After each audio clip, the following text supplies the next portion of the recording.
Yang berhormat Datuk Dr. Haji Abdul Latif bin Ahmad, Menteri di Jabatan Perdana Menteri Tugas-Tugas Khas.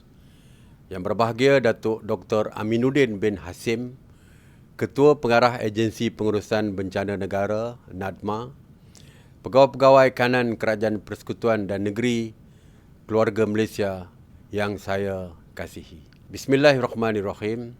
Assalamualaikum warahmatullahi wabarakatuh. Salam sejahtera dan salam keluarga Malaysia.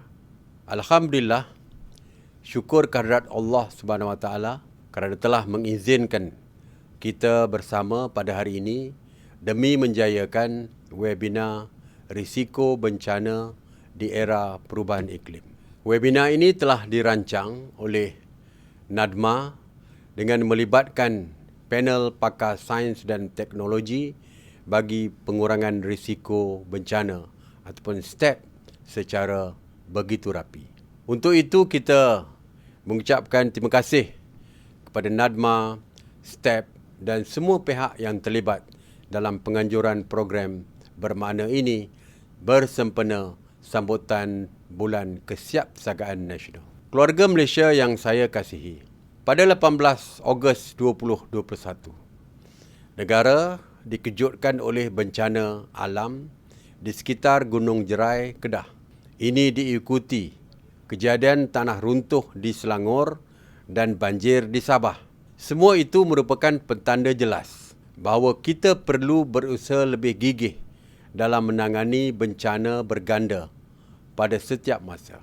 Fakta dan data menunjukkan betapa faktor perubahan iklim dunia perlu menjadi perkiraan dalam memahami bencana. Perkaitannya dengan pola bencana selain kekerapan dan magnitude kejadian bencana. Tambah merisaukan, World Disasters Report 2020 melaporkan semakin banyak bencana berlaku. Misalnya, dalam tempoh 6 bulan pertama pandemik COVID-19 melanda, lebih 100 bencana telah direkodkan. Daripada jumlah itu, 99% kes berpunca daripada perubahan ekstrim cuaca dunia.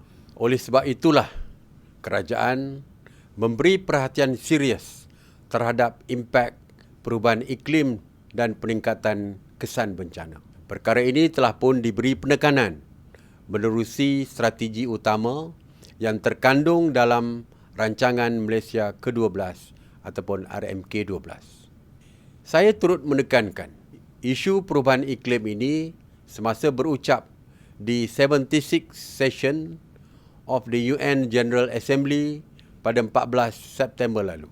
Keluarga Malaysia yang saya kasihi, dapatan kajian menunjukkan impak bencana boleh dikurangkan melalui inisiatif pengurangan risiko bencana ataupun Disaster Risk Reduction (DRR).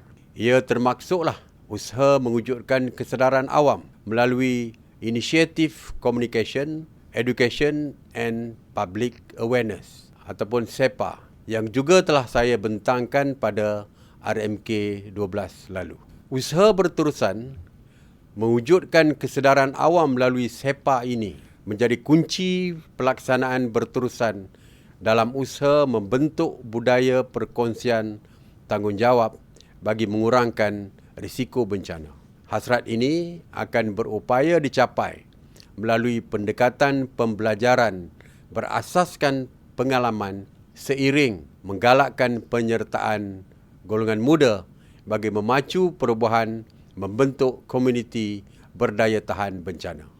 Untuk itu, penggubalan dasar pengurangan risiko bencana kebangsaan yang sedang dilaksanakan oleh NADMA ini merangkumi penambahbaikan kefahaman seiring usaha meningkatkan pelaburan.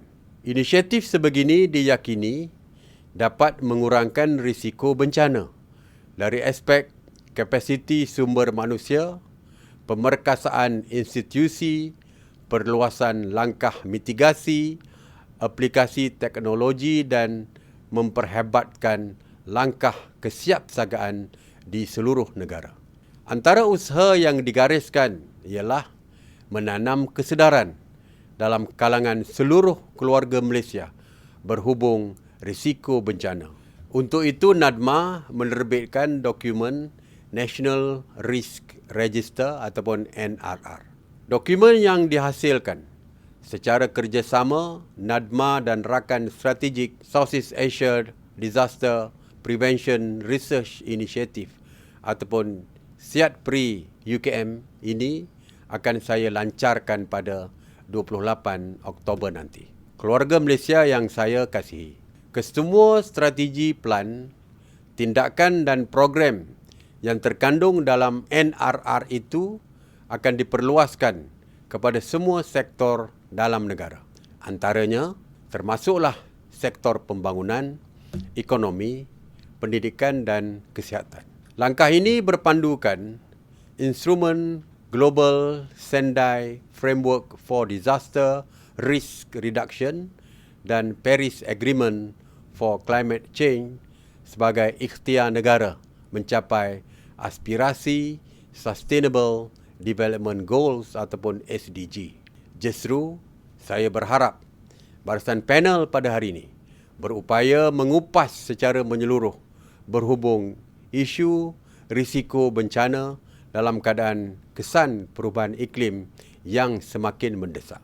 Saya berharap sesi webinar ini akan membantu meningkatkan kefahaman semua seiring usaha mengenal pasti cabaran sains, teknologi dan inovasi yang berupaya membantu negara dalam menangani risiko bencana di Malaysia.